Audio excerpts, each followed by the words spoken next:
What we are doing with GenLayer is pretty interesting because we are adding non-determinism on-chain. What this means is that before you had smart contracts within Solidity, and it doesn't matter who would execute the smart contracts, you would always get the same answer. That's determinism. So we created GenLayer, where we added some non-deterministic blocks in the contracts themselves.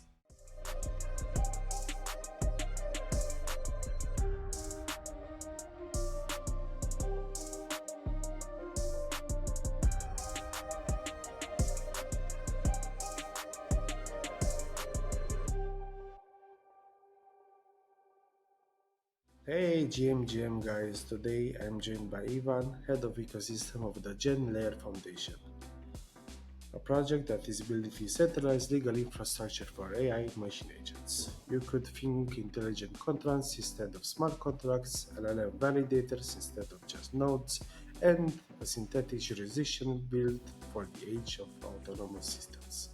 But the more interesting, they just launched Asimov, the first decentralized testnet. This is BlockHunters Voices, the podcast with cool kids from the blockchain space. I'm Joachim Biju, your host. Iván, welcome, my man. Welcome. Great to have it. Great being here. Thank you. How was ECC Cannes? Oh, ECC was great. The city was great. People were great. Everyone was enjoying themselves. Lots of beautiful places, full of side events, and lots of new people. So that it was really, really good. Yeah, you told me earlier off camera that it was your first crypto. The first major crypto event. Yeah. Yeah, because your actual background is in AI, so for me it's very important to know how exactly did you end up in the AI ecosystem, how did you end up in crypto, and now as a head of ecosystem of the GenLayer Foundation. Okay, so I started computer science and I specialized in neuroscience. Then I did a couple of startups. Neither one of them pretty successful, but I got one on my feet after them. And once ChatGPT came out, circa 2022, 2021, I was amazed by LLMs and the promise of what they could bring. So I started going very deep into AI and academia, reading all the papers, like doing experiments every week. I did an autonomous VC completely managed by AI. I met lots of different people who were working on that project. Eventually that evolved into creating my own framework for orchestrating LLMs. When I was working on that, I met Albert, who's the CEO of the GenLayer Labs. We were just discussing AI broadly, and he had been down the path I was, and he was telling me that it would be really hard to monetize an LLM framework because with LLMs, coding is going to zero. The value of code is going to zero. So after several talks, he told me he was working with GenLayer. I actually at first was pretty reluctant about the GenLayer, but after several talks with Albert, we had like a really good relationship, and we've been talking a lot about GenLayer, and he answered all my questions. I went deep down into the white paper, the ideas they had behind the project, and little by little I started loving the project. So eventually, me and David Riudor, we started the GenLayer Foundation just to be the ones in charge of the token and the ecosystem. And for someone new to the ecosystem, how would you describe GenLayer in a few sentences? Okay, so what we are doing with GenLayer is pretty interesting because we are adding non-determinism on-chain. What this means is that before you had smart contracts within Solidity, and it doesn't matter who would execute the smart contracts, you would always get the same answer. That's determinism. Okay, and in our case, with the advent of LLMs, we were thinking about how can we bring LLMs on-chain. So we created GenLayer, where we added some non-deterministic blocks in the contracts themselves. It's pretty easy, just like some calls where you can browse the web or call LLMs.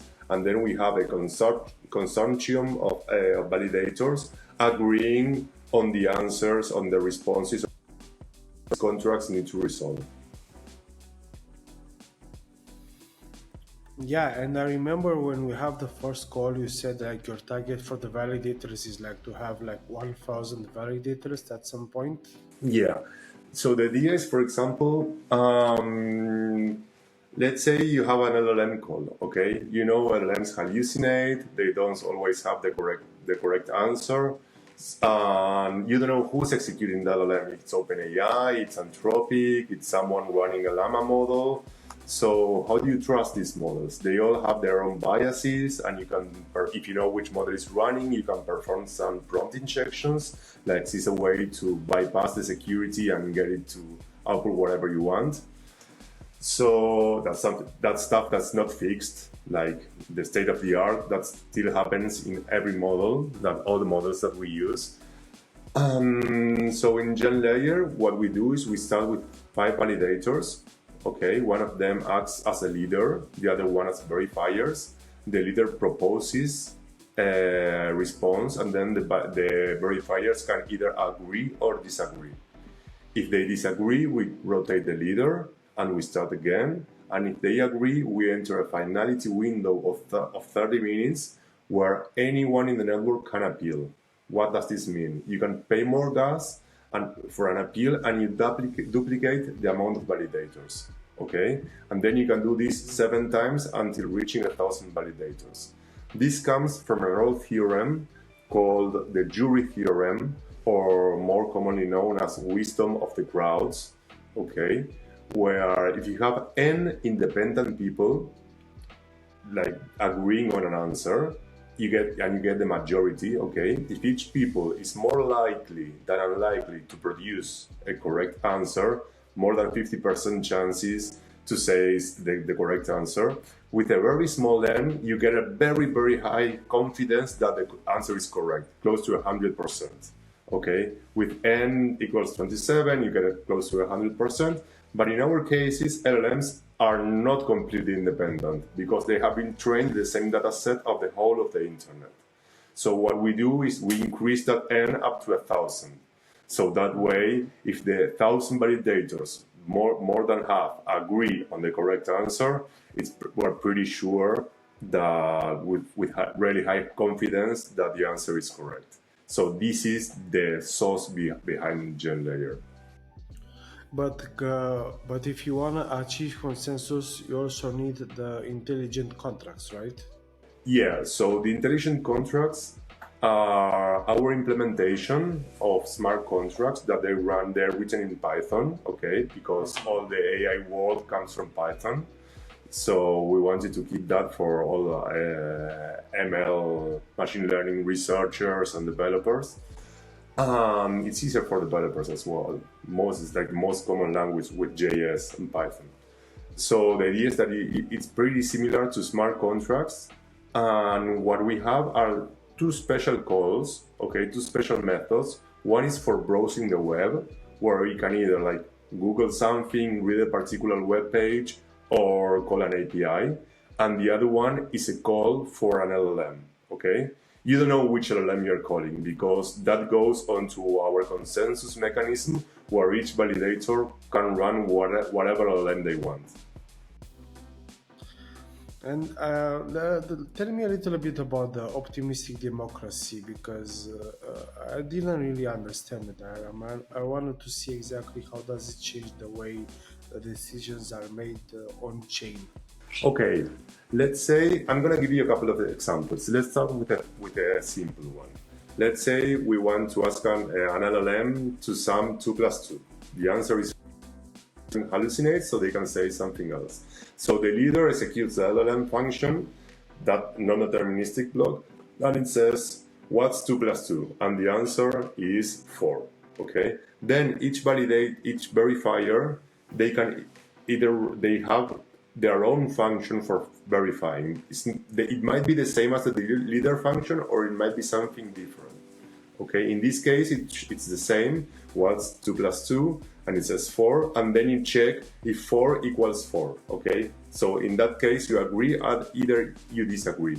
But let's say you don't need something deterministic, like one answer. Let's say you have a text, and you want a summary of that text. Okay, so we have different ways of doing this. The first way, well, the leader function, you give it the text, and it proposes a paragraph. That's pretty simple. But in the verifiers, I'm going to explain two different versions of how we can do this.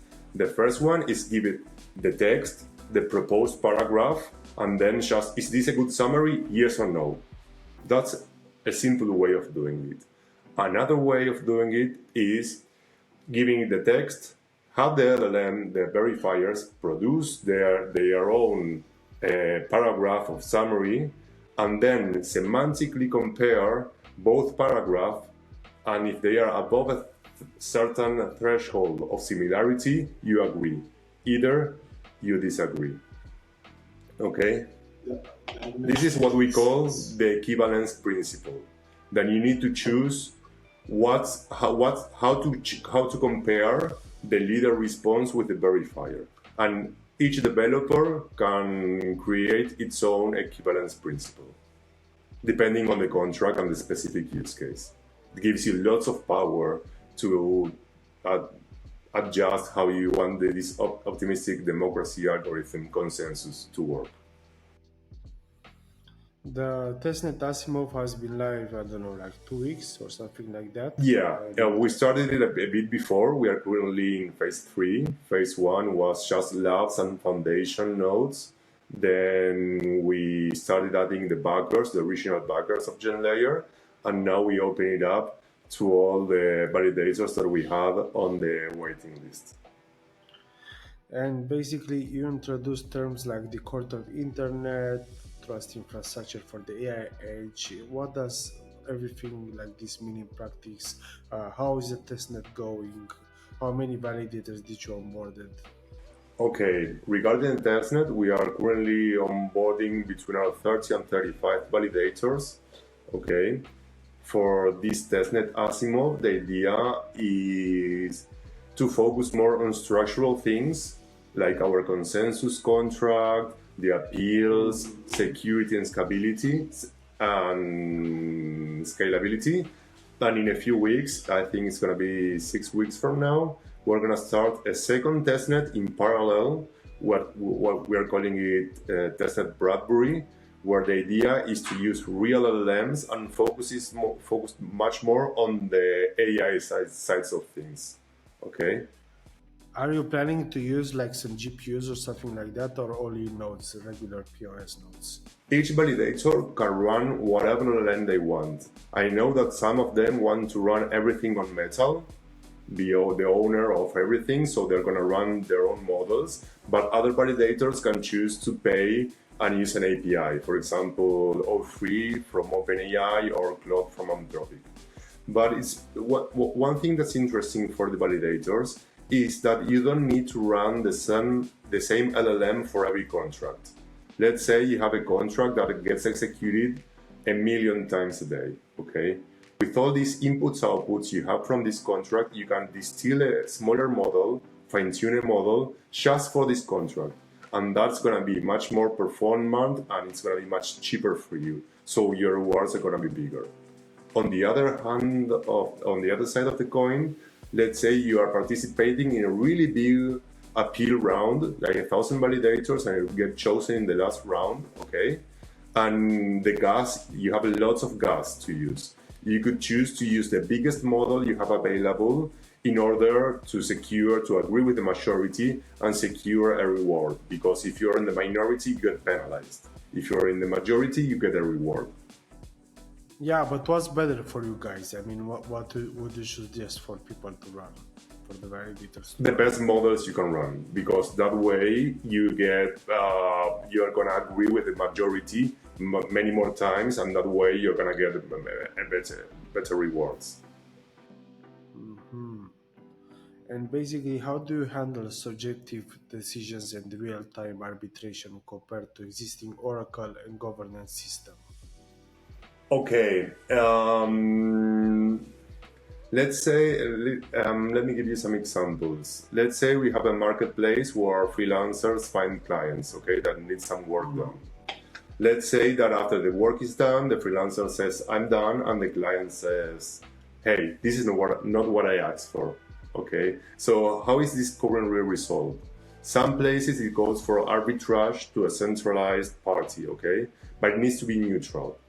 In crypto, we have solutions like UMA, where lots of humans agree, but it takes several days and it's like at least $500. So what we can do with GenLayer, we can submit to GenLayer all the evidence, the contract of the work and all the evidence, and GenLayer can suggest either you need to pay or refund, okay?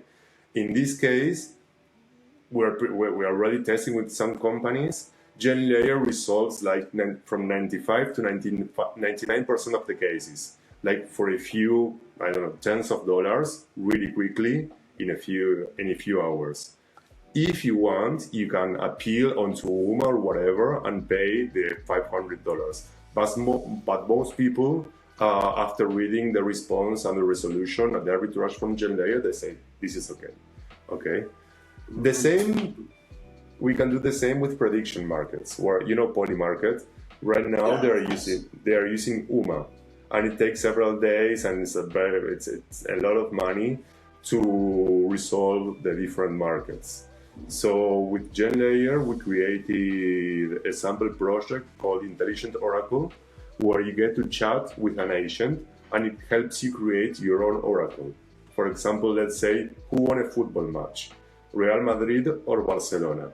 Okay, and it asks you, should I browse Google to find the answer? Should I check a particular newspaper or an API? When's the match? Where are they playing? Who are playing? How do you want the response format?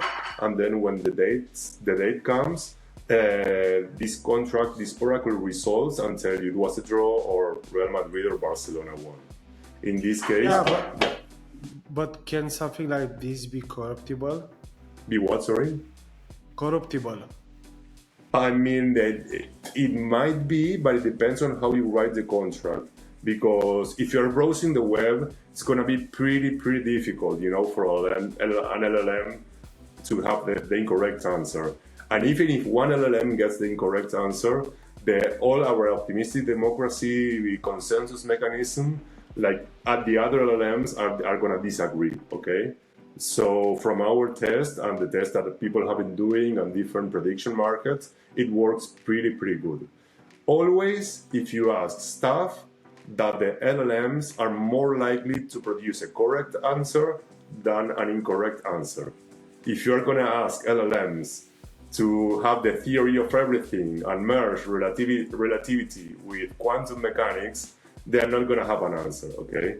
And then the final decision is going to be disagree because they don't have an answer. But if you ask things that nowadays LLMs can have a correct response, it's gonna be fine. And as LLMs keep getting more and more powerful on our way to AGI, we're gonna have much more use cases for GenLayer. So as LLMs get more powerful, GenLayer gets more powerful. Sounds good, Ivan, and I'm really looking forward to see. I mean, we're entering in a new chapter of our lives.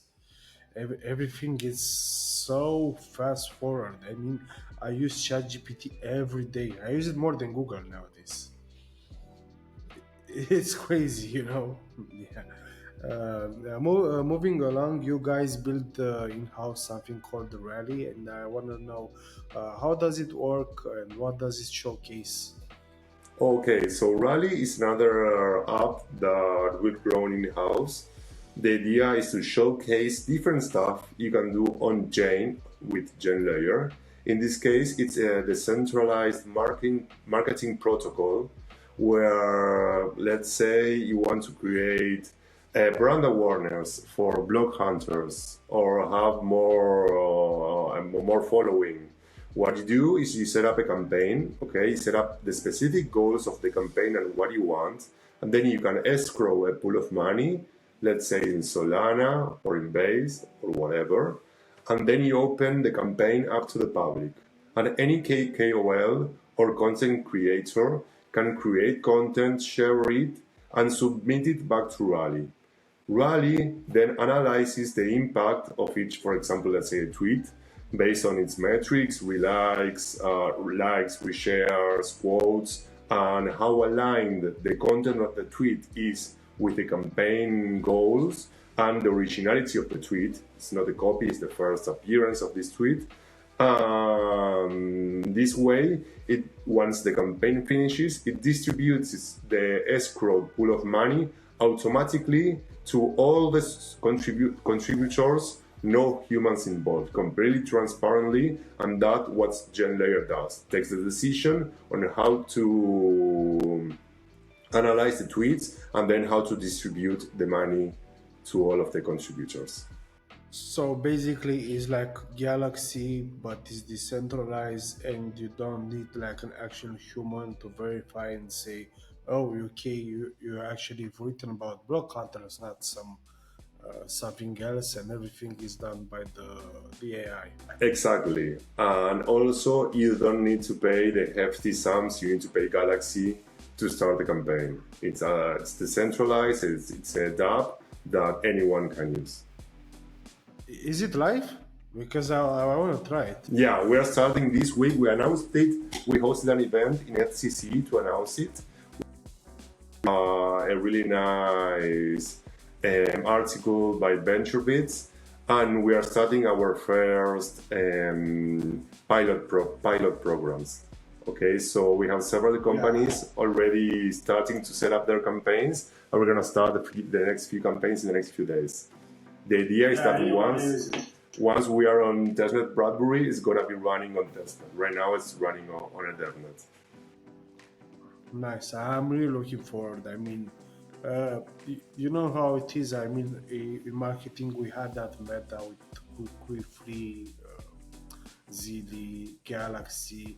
It kind of died out because nothing was original anymore. And then came Kaito, and Kaito, like, you have several forks right now of Kaito, Cookie, Biapio, and so on. And maybe something like Rally could be a new meta because it's different, right? Yeah. So the thing with Kaito is you need to pay 150K to start the campaign. So Rally democratizes these marketing campaigns, and being in crypto free, let's say you're gonna launch a new token. You can put part of that token onto the escrow pool of money, and it's like free marketing, you know. Yeah. Why would you do it? An airdrop for people who are like around doing stuff? No, I want to do the airdrop for people who are actually contributing back to the project, sharing it, understand the project, they're aligned with the ethos. So it's a new way of thinking about marketing and launching projects. Yeah, I'm really looking forward, especially for him because I'm not a technical guy, but I like to use. It's pretty easy to especially for use, marketing. both for the campaigns sellers, the marketers, and for the KOLs. You guys introduced something called GenLayer JS SDK, and I want to know. Let's say, for example, if I'm a developer, which I'm not, how does it abstract away blockchain complexity? How does it makes my life more easier as a dev? So the idea with our SDKs is that you don't even need to be in Web3 to use GenLayer, okay? Let's go back to the marketplace example that we were discussing earlier before. It can be a Web2, okay, a Web2 marketplace. Let's call GenLayer as a neutral third party because it's permissionless. Anyone can participate in its consensus, and you know that it's going to be a neutral arbitrage. Okay, And with our SDKs, we have both SDKs for Python and from JS right now. It's very easy to link Web 2 to Web 3 to use GenLayer, or to completely create a Web 3 dApp. Okay, you just write the front end in JS and you communicate to the contracts with our SDKs. So it's pretty easy to add all these consensus, LLM consensus algorithm into any app. And you said basically that the people from AI are working with Python. Yeah, it's the main language of the ML, machine learning, and LLMs. And what kind of dApps or agents are we gonna see on GenLayer? So for me, we're quickly entering an era where agents are going to be transactioning with agents, okay? So you're going to have a digital twin where you're going to ask it, hey, I want a logo, I want to create this new brand on the web page, and your agent is going to talk to other agents, understand what you need because it already knows you, and at some point it's going to ask another agent, hey, create me a new logo that with these ideas. And then who's gonna decide if the new agent, the logo creating the logo design agent created an appropriate logo? I mean, disputes. I think we're gonna have lots and lots of disputes. Like right now, we are 8 billion people in the world, and our legal system is completely saturated, mostly on different jurisdictions across countries. It takes several $1,000s and several months or years to resolve a dispute, and this is completely saturated and it doesn't scale. Okay, so what we do is we bring this kind of arbitration, dispute resolution, court of the internet back to everyone to scale it to several billions, because I think that's what's going to happen sooner rather than later. AIs transactioning with AIs. And how exactly do you see the intelligent contracts impacting traditional sectors like finance, the prediction markets that you mentioned earlier, or even the legal system that you told me? So I think there are two sides. The first one are going to be some generic contracts, okay, where you can ask GenLayer to resolve a dispute, like in a generic way, by presenting the contract and evidence of the case, where both parties can interact with the contract and say in different rounds. Okay, that's like a generic application.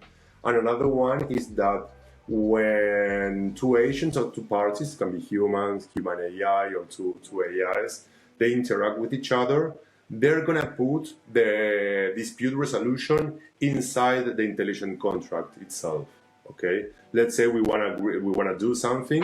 Okay, the same way as we previously wrote a contract.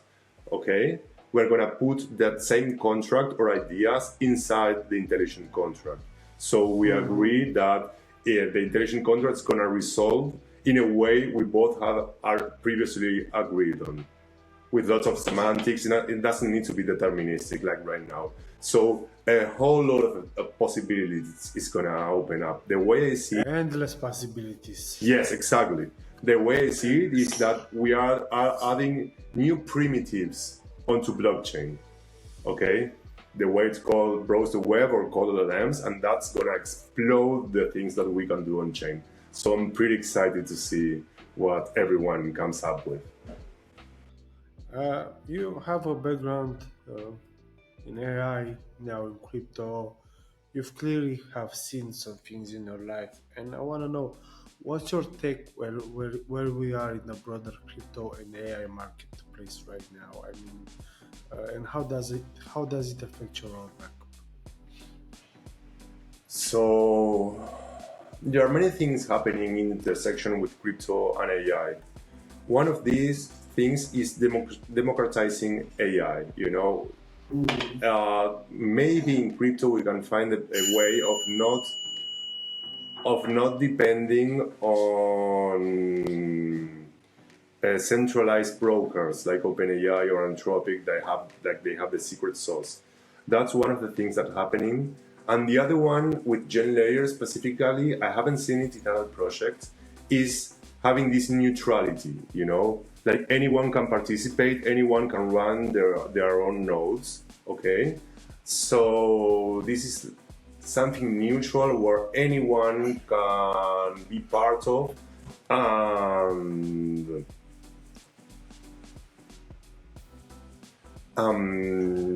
in this way, I mean, GenLayer is just so many possibilities. It's something new, something that doesn't exist before. I mean, new building blocks. And from a business point of view, because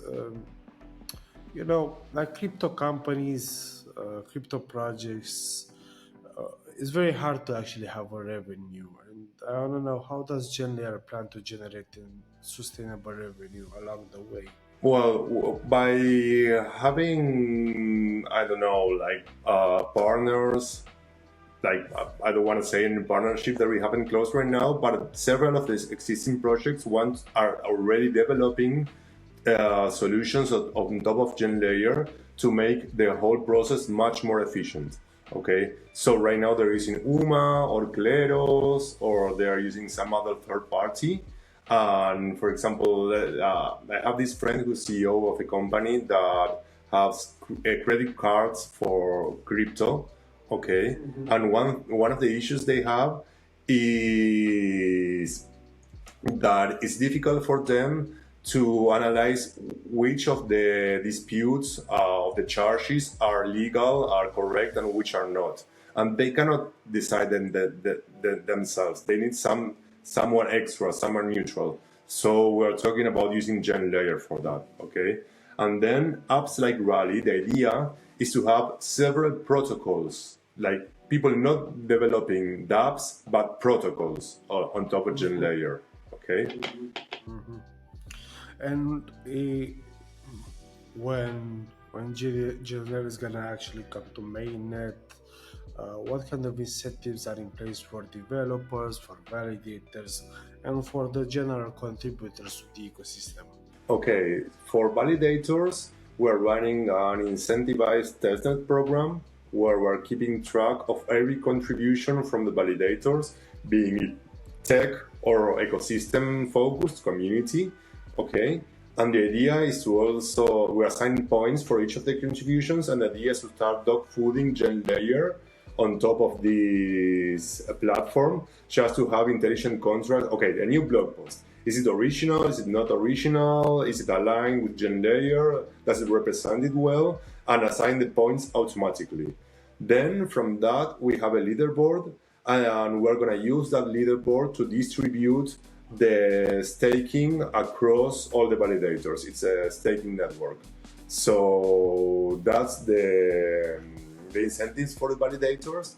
Then for the ecosystem, we just launched it last week, our grants program. So if anyone listening is building something related with GenLayer, or they think that they could use GenLayer, please write me or just fill up our form and we'll contact you, because we have a hefty sum of the initial token supply for early grants. So don't be shy and apply, because everything is moving very fast and there are lots of stuff to do. Yeah, that sounds great. I mean, it's really hard to attract builders nowadays, and I think one of the issue is the mercenary builders. How do you think you're gonna manage to actually have builders that gonna stay with GenLayer and not just profit from the grants? And you know how it happens: mercenary communities, mercenary builders, and all that. Yeah, so the first thing is that the way we're creating the grants program is milestones based. So the idea is to be against metrics and not just a project. That's the first thing that lots of people do. In HCC, I was in a really interesting track where we discussed retrofunding metrics based, like people vote on metrics and not on projects. That was one nice idea. The other one was deep government, where you have lots of AIs representing different kinds of political ideas, and they discuss, and then you do some quadratic voting on these different agents with different political alignments. It was a really, really interesting track. But the way that we're currently managing it, those are ideas for the future. But the way that we're currently managing it is like we have lots of developers coming to us saying, "Hey, this solves a problem that I've been having for a long time." And from our side, "Hey guys, how can we help you?" And the grant is just a small part of it. That's not the most important thing. The most important aspect of all this is that they are solving problems that they couldn't solve before, at least not efficiently. Yeah, and it's cool, man. I just waited for the next few weeks. We're gonna start releasing demos and interesting stuff. I mean, it's like I told you, it's a new building block. I think everyone's gonna want to play with it. Yeah, I mean, it's just the beginning, We have a lot of new things to see on GenLayer. On a more personal note, I mean, you really had an interesting journey from computer science to AI to crypto to GenLayer Foundation. On the way, did you have like any mentors, people that helped you in the journey? Yes, so I started pretty young doing informatics Olympiads, okay, in high school. And I had this professor called Pablo who, in a big part, taught me how to think, how to resolve problems, and yeah, how to put all the problems into a framework and then slowly start resolving in lots of levels of abstraction. Yeah, so mostly him. Afterwards, it was been mostly me and friends, like going out into the market and building our own startups and hitting the wall several times. Yeah. And how do you stay focused and motivated in a space like this that moves this fast? It has a lot of uncertainties. You depend a lot on the market. When you launch a token, you have like new responsibilities.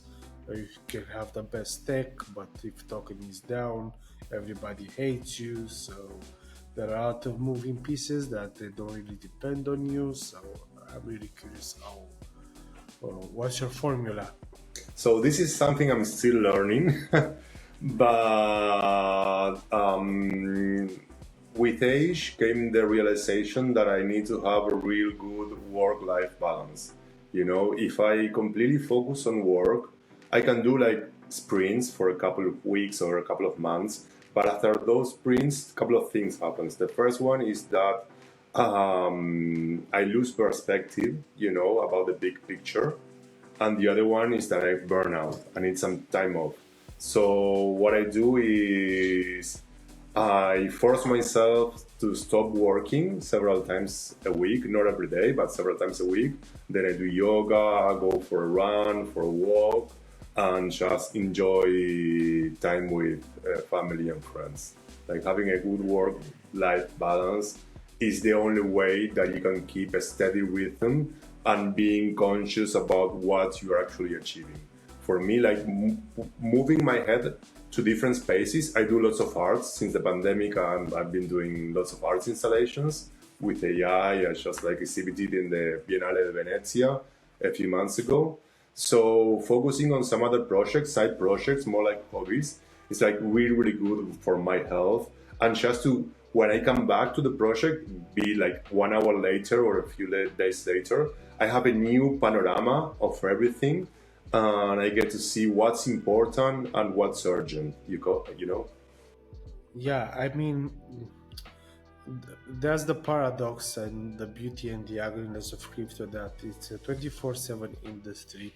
And if you are like a workaholic or you just like to work and you're passionate about what you do, you really forget to enjoy life, right? And life's not always about crypto. Yeah, man. Yeah, every time I forgot about living my life, my work would suffer. Once I came to that realization, I was like, okay, So this is not good for work. This is not good for me. So we need to change something. Yeah, I mean, I feel you. I feel you. And for me, when the summer comes, and if it's like a conference where ECC was, and things are really moving, it's like weird. I mean, man, dude, what, I have like some free time. What I'm gonna do? It's pretty weird. Yeah, but I didn't have much free time during FCC. It was very hard for me to find a few moments a day. For me, because I wasn't, and everybody was there, I had a lot of free time. So. Oh, okay, I see. Yeah. Ivan, we're entering the last chapter of the podcast, and we want to wrap things up with some rapid fire questions to get a sense of where it heads us when it comes to crypto. But for this one, just keep off the top of the mind answers. What do you feel is the most underrated and overrated trend in crypto right now? AI. Both underrated and overrated. I mean, like just running models and having crypto APIs, I think that's overrated. And the amount of power that you can have by adding AI on chain, it's underrated. People are still not thinking on those terms.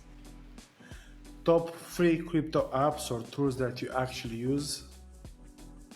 So I'm starting to use Robinhood that it was released last week. Of course, MetaMask, it's like favorite wallet.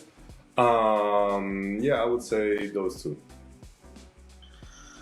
One non-crypto book, person, podcast, someone that shaped you how you think along the way? I think I would say the woman who mistook her husband for a hat. It's from Oliver Sacks, a neuroscientist, and it analyzes people, the short essays of people with something weird in their brains. It's a beautiful book, and it opened lots of different possibilities for me. I even specialized in neuroscience after school, so yeah, I would recommend that book to everyone. I know that you are pretty new to the whole crypto space, but where do you personally feel we are in the crypto market cycle right now? Sorry? I mean, I know you are a little bit new to the crypto space, but where do you personally feel we are in the crypto market cycle right now? Okay, so I think we are still in a bear market. I mean, there are lots of chains coming up every day, but they are not bringing anything new, you know? There's just like more of the same, like copy paste, and they change different technical stuff. For me, it's gonna be once we have like a killer AI app, it's gonna change completely. What's one piece of advice you'd give to new founders, builders entering AI or crypto in 2025? Stop using GenLayer now. No, but for real, build, and build. I mean, just you learn by building. You know what works or what doesn't by building and by testing.